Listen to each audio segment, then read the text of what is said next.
Brothers in the Dharma, it's very, very good to have another opportunity to speak on a great gathering. These gatherings have been going on for a long time. They were initially inaugurated by Sangharakshita back in, well, not long after I was ordained, so you're part of a long tradition of weekends. They were originally called men's events. Bhante, I think, had in mind, he didn't want it quite like a retreat. It was more like a sort of, that old hippie word of a happening, or a be-in or something like that. And, I gather the puja had that quality last night, something a bit ecstatic going on. So it's very good that we can all gather and around the Dharma and celebrate the Dharma.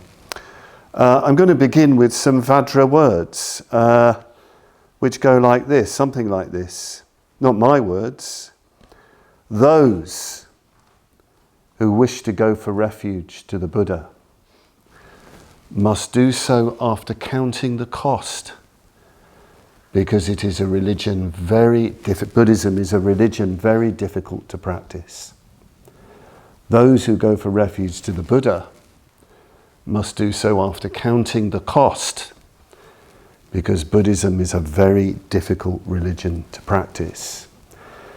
So these Vajra words are by the great Bodhisattva Dr Ambedkar, and he spoke them back in 1956 on the 14th of October in the great speech given in Marathi, the language of Maharashtra state. After the Great Conversion, after hundreds and thousands had converted to Buddhism, hundreds of thousands of people who were designated outcast, untouchable, scheduled castes as they're called in the government of India. We call them Dalits now, meaning downtrodden. And this conversion took place as a way of liberating people from that oppression, from centuries of oppression, stepping out of Hinduism, stepping out of the oppression of caste and untouchability, converting to Buddhism, going for refuge to the Buddha, Dharma and Sangha, was the fulfillment of Dr Ambedkar's vision of liberation for him and his people. Dr Ambedkar had worked tirelessly in all sorts of other fields, in legal fields, in trades unionism, in education, in all sorts of areas to bring about uplift and change, politically, of course, obviously. But he believed very, very early on, if there was going to be a real change, a real, genuine sort of cultural revolution in India, people needed to leave Hinduism. There had to be a change of heart, of consciousness. You can change all the laws you like. You can outlaw untouchability, you can outlaw racism and everything else. But if in people's hearts there are still those attitudes, you haven't really changed anything. You've made a start, yes, good to make that start, but you've got to change consciousness. Dr Ambedkar wanted the whole of India to become Buddhist. He said that was the only way you were going to guarantee liberation, you were going to guarantee freedom. And his words, those who wish to go for refuge to the Buddha must do so after counting the cost, because Buddhism is a religion very difficult to practice, was addressed at other leaders in his community who wanted to delay the great mass conversion because of various threats coming from the Indian government of the day, various threats to do with rescinding reservations for, if you like, what we call positive discrimination, reservations in parliament, reservations in government jobs and things like that. And Dr Ambedkar was very distressed because he said very, very strongly, very clearly, we have not started this movement for material gain alone. Yes, we do need, he knew very, very well the need for material improvement, knew it back to front and inside out. He'd lived that himself, because he came from that background. But we haven't started it. We've started this movement for self-respect. We've started it to raise our consciousness. And yes, that's when he said, if you're going to be a Buddhist, you really have to look at what you need to do, what you have to take on. And in that speech, which is a Vajra-like speech, my Marathi speaking friend said the Marathi is incredibly direct, very, very strong language, very colourful language, very powerful, direct to the hearts of the people. It comes over a bit in the translation. And one of the things he talks about is energy. I'm looking at that Vajra, and the Vajra, of course, is the embodiment of energy. But he talks a lot about energy. He talks a lot about utsaha, to use the Marathi word, which we also find in Sanskrit, meaning not just energy, but enthusiasm. Why do we not feel enthusiastic about life? Why are we so uninspired? Because we're oppressed. Because our minds are diseased, because our bodies are suffering, because we have no hope. But, he says in Buddhism, when you come for refuge to the Buddha, when you take on the values of the Dharma, when you take a hold of your consciousness, because let's not forget, and Dr. Ambedkar knew this, that being a Buddhist means you take full responsibility for your consciousness, for your life. You don't just follow blindly. He said it very clearly. I don't want blind sheep-like followers. I want followers who take responsibility for themselves, for their lives. Well, when you do that, and you have the tools and the means to do that, you feel enthusiasm.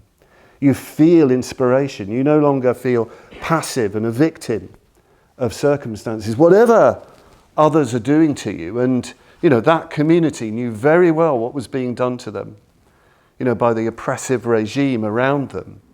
They were getting hold of their lives. And I met people who were at that conversion. I asked them, what was it like? And they said, well, it was very difficult because we were ostracized by caste Hindus. We were boycotted in our villages. We couldn't buy from the local store because we'd decided to be Buddhist. We'd decided to leave Hinduism.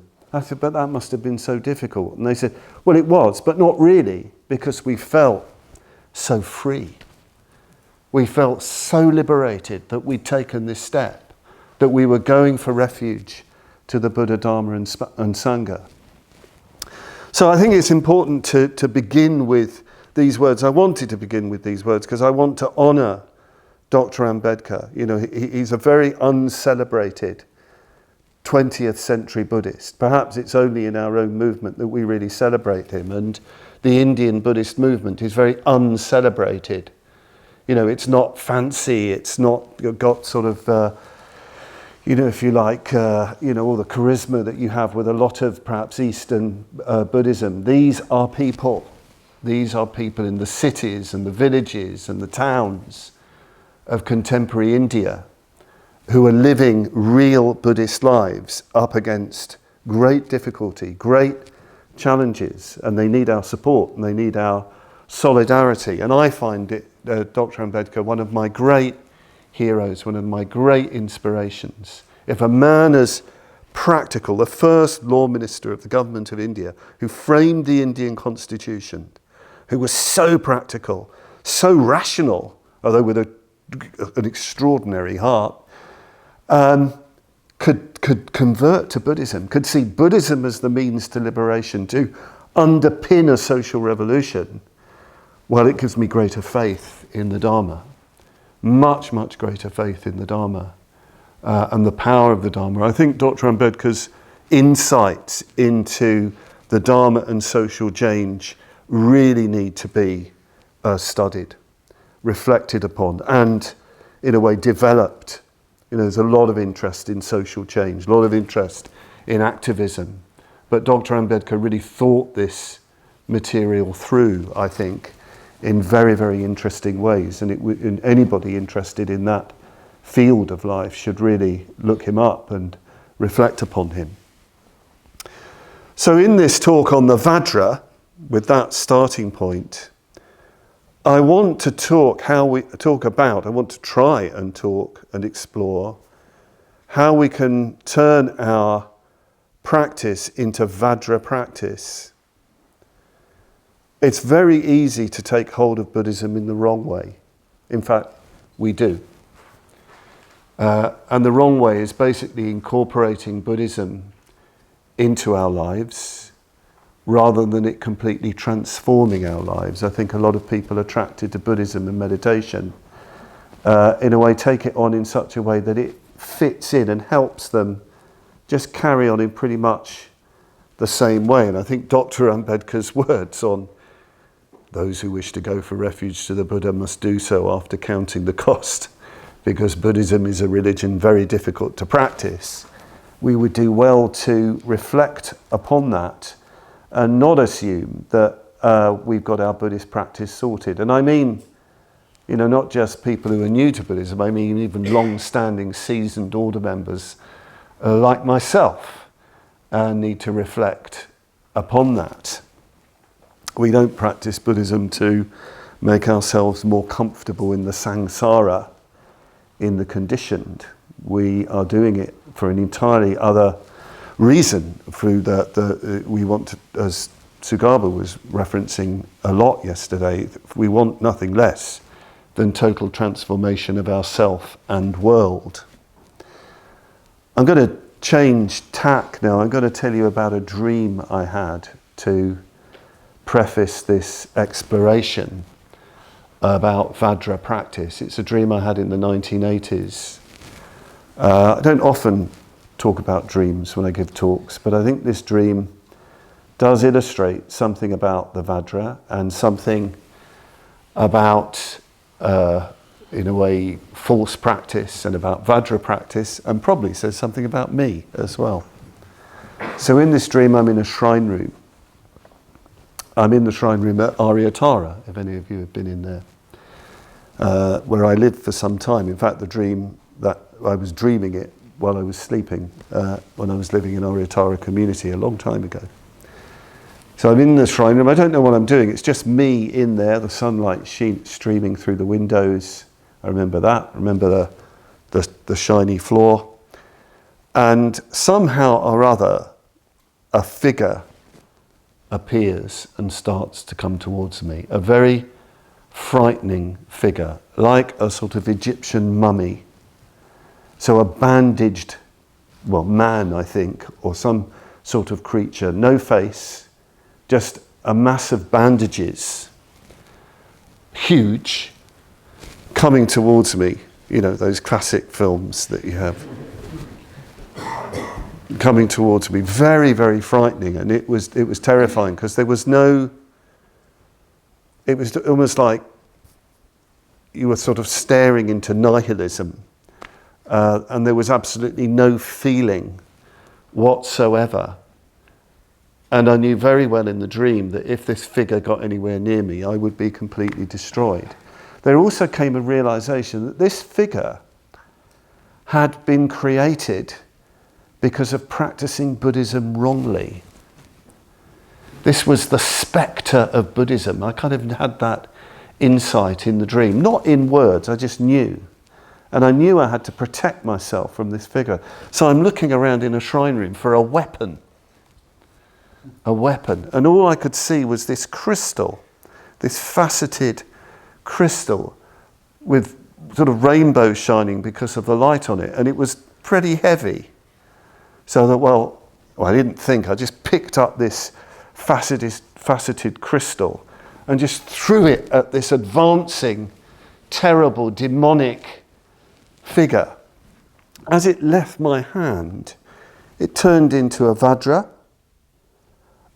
made of green light, beautiful green light, almost like, just light, brilliant, luminous green light. It hit the creature, which immediately vanished. And I saw that what was left on the floor was something on the floor. So I went over to inquire, and there was stone, or rock rather, and out of the rock there were these jewels, amethyst, I can remember amethyst, I can't remember other things, just emerging out of the rock. And I woke up. And often reflect on that dream. I often reflect on it. It sort of haunts me. In terms of what it was revealing, it was actually about me. It was about a side of myself. I was everything in the dream. There was a side of myself that was like that nihilistic, bandaged figure who'd got Buddhism wrong.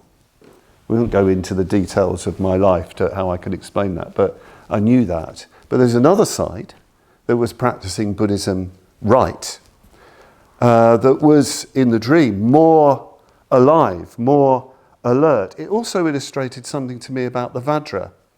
The Vajra has this quiescence, the sphere at the center of the Vajra. Vajra, remember, is both diamond and thunderbolt.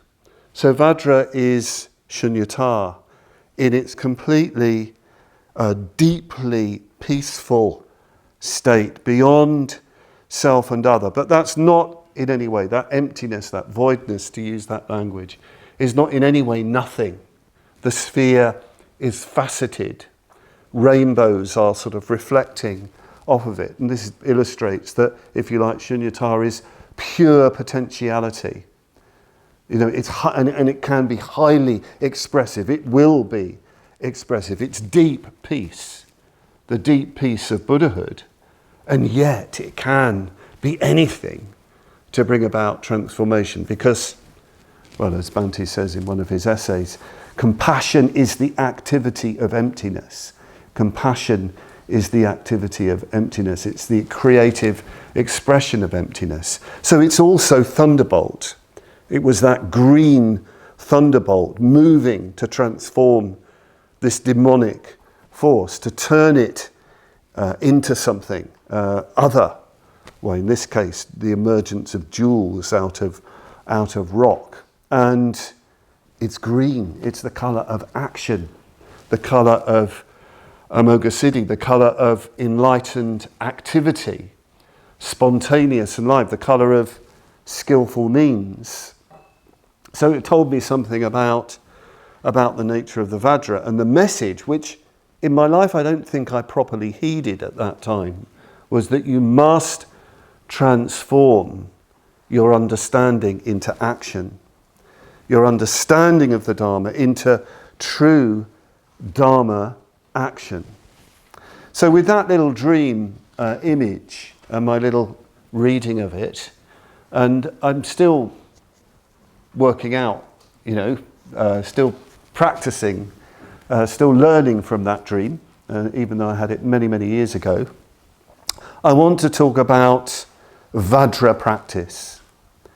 Vajra meaning here adamantine practice, reality practice, the practice that won't let you down, the practice that makes your Dharma life truly effective, even real in the end. And I'm going to look at that under three headings. It's a traditional set used a lot in Tibetan Buddhism. I'm going to talk about Vajra View or Vajra vision, Vajra meditation, and Vajra behavior or Vajra action, particularly ethical action. View, meditation, action. Well, let's look at view first of all, or vision, drishti, darshana. We need to have a vision. All human beings need to have a vision of life. I think one of the great crises of our age is a lack of vision, in the sense of a lack of meaning and vision that we can genuinely rely on. I think that is, let's be rhetorical, it's a talk. Perhaps that is the major crisis. People are very concerned, of course, about environmental damage, climate crisis, war, hunger, of course, discrimination, injustice, and so on and so forth.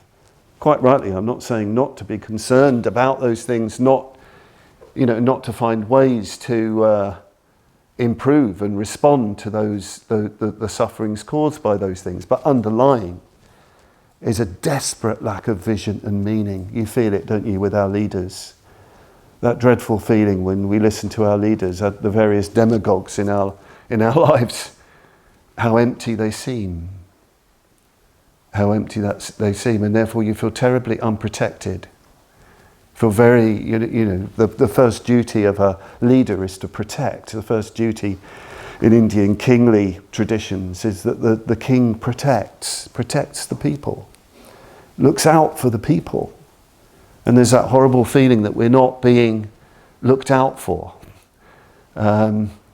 That sometimes, you kind of feel that, even in our quite developed societies, that awful sense that nobody really knows what they're doing because they don't have a vision. Sangharakshita quoted once in a lecture a line from the Old Testament, without vision, the people perish.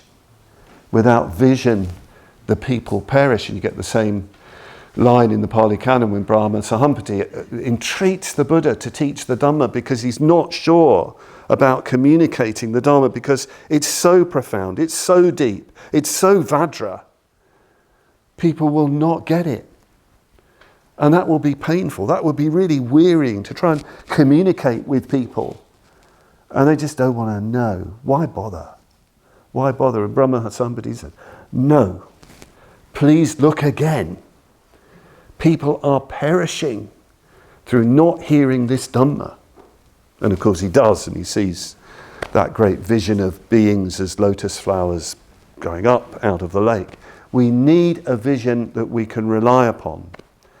We need something that we can, a sense of meaning that informs our life, that we can turn to, that makes sense, a vision that we can dwell on. It's not a set of dogmas. It's not a set of Buddhist flag-waving ideas, because to really see with the Buddha's vision, you've got to work at it. You've got to get that vision into your mind, into your consciousness, into your heart. So what is the Buddha's vision? What did he see in that enlightenment? What did he see beneath the Bodhi tree? Well, of course, it wasn't a revelation from God. Nothing like that. And he wasn't himself anything like an incarnation or a prophet of God. In India, we often quote Dr Ambedkar that the Buddha was Margadatta, not Mokshadatta. The Buddha gives the way. He shows the path to liberation. He doesn't promise salvation through believing in him, through relying on him. He points to the marga, to the path, to the way, to the road. Very, very important. And that comes out of a vision of life, which is just one vast becoming. That's probably the best word to use. A vast bhava, pratitya samutpada, conditioned co-production. There is nothing and nowhere, anybody or anything which is fixed and unchanging. There's a vast becoming. But this, which does sort of chime with a lot of sort of modern findings. Yes, everything is change. Everything is transformation. Endless transformation. And we only have to look deeply to see that transformation. We don't have to believe in anything beyond that transformation, that becoming, that conditioning. And there's two kinds of conditioning. There's a conditioning that is cyclic and habitual. See this reflected in the wheel of life. And don't we know it only too well? Those circular habits, coming out of our unknowing, out of our avidya, our ignorance and confusion, and our attempts to sort our lives out through craving and aversion, through pride, through envy, our philosophies, so-called, our views spun out of that confusion, out of our negative affectivity, the various disasters in our lives, you know, the things we've acted on out of blind hope, only to be profoundly disappointed. We know that tragedy, don't we, on different levels. That's the wheel of life. That's circular, and we come back and back to it again. And it follows a pattern. It's not random. This is very, very important when you study conditioned co-production, when you study shunyata, which of course the Vajra embodies. It has a particular ordering, particularly, crucially, an ethical ordering to it. Unskillful states of mind, actions proceeding from craving or hatred or delusion or envy or conceit, any of that lot, will lead to suffering for yourself and other. You act or speak from those states of consciousness will hurt you and will hurt others. This is the first thing we're asked to really wise up about. There's this moral order, if you like, this ethical sensitivity in the universe that is going on. And we need to take full responsibility for that. But there's another kind of conditioning. This is not often mentioned. It's only really Bhante Sangharakshita who's drawn our attention to this. Another kind of conditionality that the Buddha points to, and that is what we've come to call a sort of spiral or progressive conditionality in dependence upon a realization of the unsatisfactoriness of the cyclic arises, well, Shraddha, which is a kind of first, a searching for the Dhamma, a searching for the truth. It might be quite blind, but there's that searching, that longing, that curiosity, that sense, no, there's something more, something I can be that's different. I know it. And then out of that faith, as we go on, arises joy as we discover what that is. And this just goes on all the way to enlightenment. And Buddhist practice, I can't go into all the details of this, we haven't got time. The Buddhist practice is about relying on that progression, relying on the conditions, learning what the conditions are, the conditions that we make, that we create, that lead to, as it were, a higher life, a deeper life, a truer life. And I call this the sort of Vajra view or the Vajra vision, because it's bringing out this adamantine, indestructible quality of Vajra. This is what is truly reliable. This is the view and vision of life that you can rely on, because you're relying it not just received from the vision of the Buddha, you're relying upon it in your experience. This is what we need to learn to do. We need to, and this is what mindfulness is really all about. What attention, wise attention and mindfulness is really all about. It's paying attention to the conditions in our lives. What leads to suffering for self and other? What leads to confused relationships, with the world, with other people? What leads to liberation? What leads to loving kindness? What leads to greater satisfaction, deeper understanding?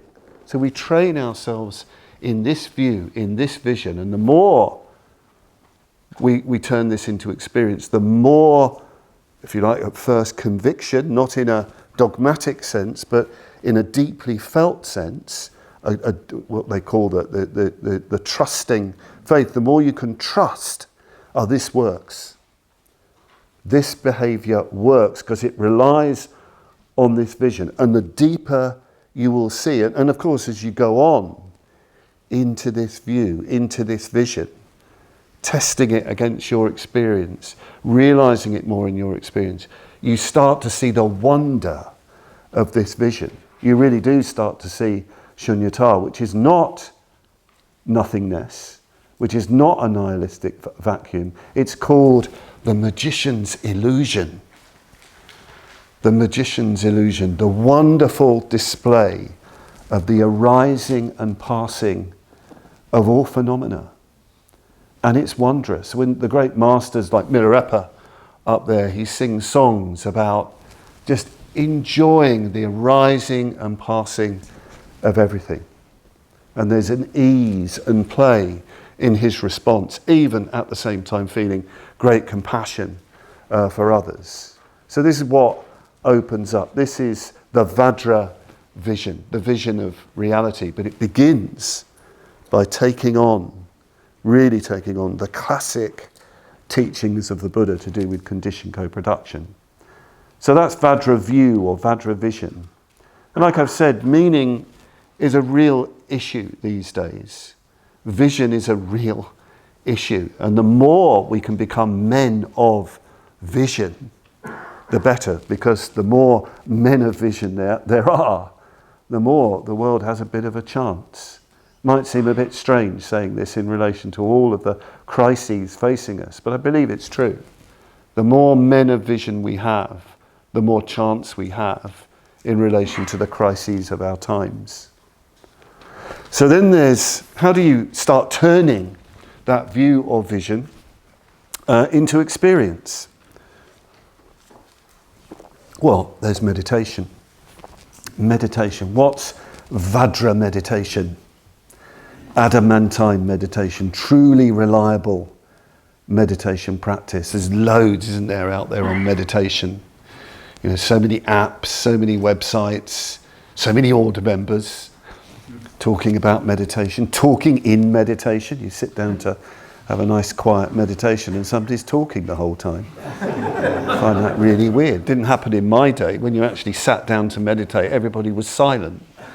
And you didn't have somebody telling you what to do with your mind. Very, very odd, very strange. Okay, it's good to have a few tips, but for goodness sake, meditation is supposed to be you with your mind. Not with somebody else's mind, your mind, your consciousness, face to face, your heart, your volition, directly. So that's the first thing about meditation. You are on your own. You are on your own. You can get tips, you can get instructions, but you are alone. This is really, really important. In a way, meditation is your daily solitary retreat. Even if you're in a room with others meditating, you are with yourself, learning to take full responsibility for your consciousness. So that's first. And you can rely on that. You can rely on that. There's some Vajra in that right there. Here I am with my mind, my consciousness, my heart. And I'm going to be completely honest about myself and with what's going on. And then, of course, you've got the extremes of meditation. You've got one extreme, which is, I don't do anything. Just sit, man. Let it all kind of flow. And you've got to be very careful if you do any kind of practice. It's dangerous. Might be willful. Might really harm yourself. Just sit back and just watch your mind and vague out. Sorry if I'm being a little bit provocative, but I think there is an extreme where people don't do any practice. I was thinking about the mindfulness of breathing the other day. Interestingly enough, I was having some thoughts, and I must have been picking up on Dharma Deepa's meditation because of some things he said in a reporting in. I won't say what he said, you can ask him in the group, but I was thinking, why is it these days people say, oh, I don't count the breaths. I don't count the breaths. I mean, that's it's silly. I just watch my breath. And I was thinking, yeah, but why did Sangharakshita emphasize counting the breath? Why was he so successful? Why did he have such a successful meditation practice? And that involved the first two stages of counting the breaths and really focusing the mind. Why did he do that? Well, because he really wanted to meditate. First of all, he really wanted to meditate. Meditation is not just letting your mind range over everything. You have to have a discipline in meditation. You have to tie, if you like, the bull of your mind, first of all, to a rope attached to a stake. This is the traditional image they give. At first you've got to get hold of that mind, tie it to the stake, This is what the breath is. And keep bringing your mind back to the breath. And the numbers help you do that. And your mind will pull. It will go this way. It will go that way. Of course it is, because you spend all your life doing that. We actually spend all our life going here and there with our mind. So that's no good. You've got to learn to concentrate the mind, and counting the breaths helps that. But there's another reason why Sangharakshita was so successful in that practice, was because he was a renunciate. He'd left the world. He was living very simply. He meditated at least twice a day. He studied the Dharma every day, and he gave his life to serving other people wherever he was. I'm saying this because, in a sense, you could even say that meditation methods, or even some people use the word techniques, are kind of secondary. If you want to be successful in meditation, you have to change your life. Because sometimes people do that. They struggle in meditation and they want another technique. They want another bit of advice. They want another app to kind of make it work better. But the first place to look is the rest of your life. If you're living a chaotic, frenetic life filled with all sorts of anxieties and negative emotions, you will not be able to concentrate your mind. That will not be possible. You know, it will do some good, sitting down and relaxing, for sure. Great, if it has that effect. But Vajra meditation to concentrate the mind, to gather energies around the breath, won't happen. It won't happen because there's too much discontinuity between your life and your sitting. And we find this on retreat, don't we? When we go on retreat, you know, especially a meditation retreat where everything is set up for meditation, meditation becomes stronger. We are more focused in meditation. The other extreme, of course, in meditation is being too willful. You know, where you're really going to do it, but you're doing it for the wrong reasons. You're doing it to have an attainment. You're doing it out of grasping. You're doing it to add on to you a spiritual experience. What Sangharakshita called, you're trying to do a smash and grab raid on the absolute. A smash and grab raid on the absolute. You're not going to change. You're just going to grab that state and add it on to you. You know, I've certainly seen it and experienced it with people saying to me sometimes, I had a dhyana early on, a deeper meditation experience, and then every other meditation becomes really difficult because they're trying to get back to it, trying to grasp it. It's impossible. You can't do that. It's gone. It's gone. That was wonderful, that dhyana. Gorgeous. Appreciate that. Be inspired by that. But you're never going to get that back. Not in that form. You have to start again, looking at the phenomena of your mind and your body and everything else, your whole psychophysical experience, all this stuff. You bring awareness to what's happening and you apply the practice to what's happening. What do you need to do? How do you work with your mind in relation to this swirl of material that's going on in your mind? Yes, it is mindfulness. It's a really tuned up mindfulness, but it's not about having an experience. It comes back to that condition co-production. You set up the conditions come together, and the next stage arises naturally out of the fullness of the conditions beforehand. I think a very good counter to willfulness is metta bhavana, loving kindness meditation. And again, that can be misunderstood, this practice. People have trouble with metta, partly because they're overlooking their experience. They're trying to squeeze out of themselves an idea of loving kindness. And they just end up with headaches.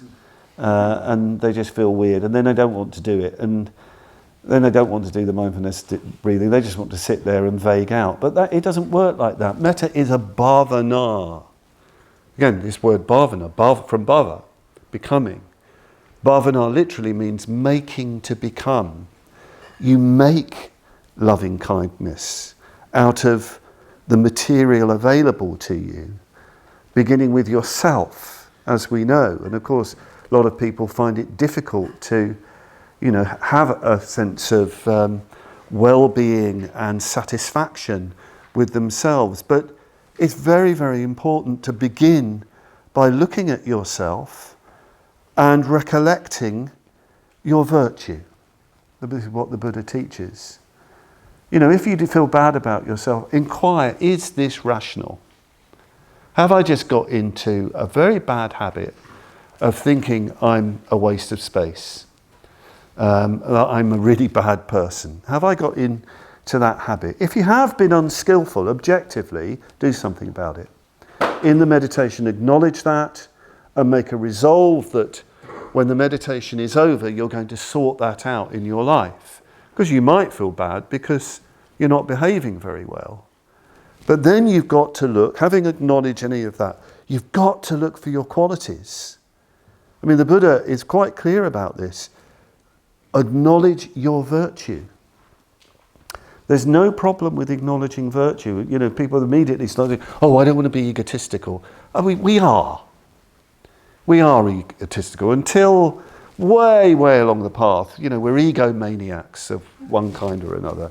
We're either sort of egomaniacs who think that we're worse than everybody else, or we're egomaniacs that think we're better than anybody else, or we're egomaniacs that think we're equal to everybody else. That's it. Come on. We're more equal than others in George Orwell's. But it's yes, okay, that done. But we are virtuous. What goodness did you do that day or yesterday? What good qualities do you have? Meditate on them. Bring them to mind. Or if you feel great joy at thinking about the Buddha or about the Dharma or about people in the Sangha, you don't have to kind of wait until the other stages to do that. Do that in the first stage. Bring all that up. Dwell on it. You don't have to force it. You just make it central to your experience. That which we concentrate on, that we become. That which we give attention to, that we become. It's a way, one of the ways karma works. Don't we know it? We know it only too well with negative states. We dwell on them. And the anxiety gets worse. The aversion gets worse. Well, it works the other way. It works with positive emotions, skillful, creative emotion and thought and imagination and intuition. Visualize that quality in your heart, in your mind. Just dwell on it and let it expand, let it grow, let it glow. And of course, with the other stages, it's easy with the friend, isn't it? With the friend, you don't have to do very much. You immediately feel friendly. You bring them to mind, you think of their name, their face, and immediately there's warmth. You don't have to kind of pump it up. You just dwell on it. You let it grow. And with the other stages, you allow that growing metta generated in those first two stages to spread, even unto these difficult people or these unknown people. There's all sorts of ways of meditating on that to change all that. But this really is Vajra meditation, because you're bringing that reliable adamantine vision into the changes of your consciousness, the depths of your consciousness, your deepest motivations. And in metta, it can be even more challenging. It's real Vajrayana tantric practice, bringing to mind an enemy. We have this euphemism these days, don't we? A difficult person. We never talked about difficult people. When I taught beginners classes, I didn't say a difficult person. Look, if there's aversion, we're the difficult person. It's not the difficult person. Nobody's owning the difficult person. If there's aversion, if there's ill will, we're difficult. Let's be clear. It doesn't matter what they've done. We're the difficult person. The difficulty is our aversiveness. And we have to learn to love that person. Shantideva, in his Perfection of Meditation, in the Bodhicharyavatara. He's incredibly radical about this kind of practice. He actually teaches imaginative identification with all others. You imagine you are all others, but especially the people you really don't like, and you know that they don't like you. He actually instructs, and of course this happens he's teaching in Nalanda, in the great monastery in 8th century India, and it probably sort of illustrates, what things were like even in that august community. You bring to mind a younger monk who resents you. You imagine yourself as them, so you really know what they're feeling, looking back at you critically. You imagine a sort of rival, somebody who's sort of rivaling you for getting alms food and things like that and having supporters. You imagine yourself as them, a competitor, looking back at you critically. I'm not suggesting you do all this, by the way. And then you kind of look at that person who's more experienced than you, a teacher, and you know that feeling when you really resent somebody who's a teacher, that awful feeling. You sort of respect them and hate them at the same time. Well, imagine yourself as them, looking down at you critically. But it's tantric, because he's trying to say, no, you have got to learn how to love these people, the last people you would ever love. And by the way, this also includes, sometimes people say, well, I don't hate anybody. Say, well, and then you drop in a political figure. Oh yeah, right, okay, I do hate somebody. In fact, I hate a lot of people. I won't mention any names. Or even look in the family. That's another one. You say, look inside the family. And the lights start going on. Gosh, I really hate my sister or my brother or my dad. Well, you've got to learn to love them. You've got to turn that around. And so this is Vajra meditation, because you're getting to grips in meditation with your strongest forces. It's not the work of a day, and there's no tricks. You've got to bring great awareness, great loving kindness, to all of this, to bring about the shift, to bring about the change in meditation. But when it does start to happen, when that starts to happen, of course, meditation becomes more spontaneous. More spontaneous. It's spontaneous in the sense you move much more quickly to more unbounded states of consciousness. Very deep states of consciousness and expansive states of consciousness. And there's a kind of momentum that builds up. They might not be very long-lived states, but there's a momentum to your consciousness. It's expanding more and more, and it refreshes you more and more. And of course, the more you do that, the more you see deeply into the vision, the Vajra vision. So then finally, there's the Vajra action, the Vajra behavior. There's a lot that could be said about the Vajra action, the Vajra behavior. But I want to talk about this particularly in terms of friendship. If you have the vision of Shunyata, which is a vision of seeing through the fiction of self and other, a fixed self, a fixed other. If you're meditating and your consciousness is starting to overflow the boundaries between yourself and other, of course, your action, your behavior will be the action and behavior of befriending and deepening your friendships with other people. And in particular, starting to work together with those friends to really do something in this world, to really do something in this life. Sometimes people ask us, what are you really doing for the world? This is what we're doing for the world. No, we're not feeding the homeless. We're not working with refugees, although some Buddhists do those things. We don't work in hospitals. We don't do environmental action, although some Buddhists do those things. So many things that in our order people do individually and sometimes with other order members and Buddhists. In India, there's a lot of social work, social activity But at its heart, it's this. You know, all those things have a grounding in a community of deep friendships and community, deep friendships coming out of vision and meditation. Because that's another thing that the world badly needs. It badly needs what Sangharakshita calls a nucleus for a new kind of society. And that is all to do with transformed relationships. People working together very, very closely for the sake of others, particularly to communicate the vision and the meditation and the community to other people. This is what underpins what we call in India the Dharma revolution.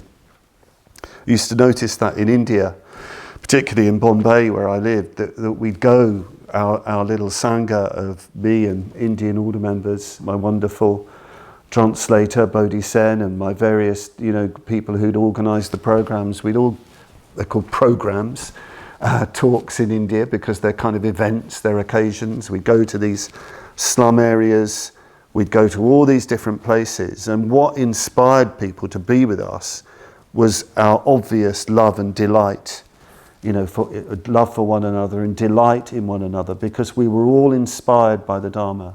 And so many things came out of that long after my time.